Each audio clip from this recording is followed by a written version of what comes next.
का रे तोहार रिजल्ट निकल गई? हाँ निकाल गई। का भइल? का होई फेर फेल हो गई नी। अब देखा तारू फेल हो गए और फोफिया खाता। तो का कर यहाँ फेल हो गई तो खैला बिना मरी का पूछला तब। प्रणाम पितामह। ही कौन ड्रामा है? ड्रामा नहीं है पितामह, अब तो कर्म ही पूजा है, पूजा ही कर्म है। वत्स को आशीर्वाद दीजिए, मैं चला ड्यूटी पे।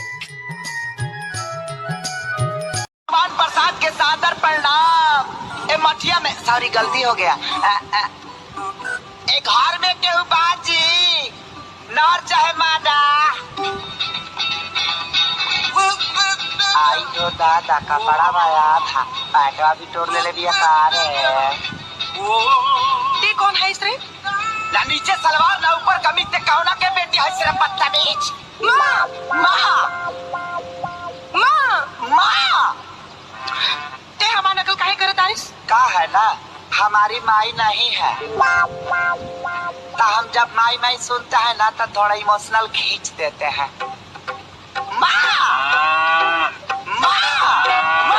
का हो कब अपना चाहत के समुंदर में हमरो के डुबकी काहे न खुद लगावे दे? माई बाप के एकलौता नु बारिश रे, कहीं डूब के मर जेबे त खानदान कैसे बढ़ी? ठीक से लाइनो मारा नहीं खाओ तेरे झुझुना लगाओ चुना देख लाइन के मारा जाला।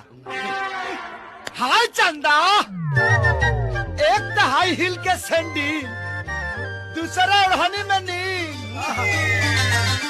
अरे तू ताज हमार ले गलू दी। आप तो एकदम राइमिंग बोल रहे हैं भैया। पानी दहो। का है प्यास लगल बा का? ना गर्दन में डाल के चेक करम लीकेज बाकी ना।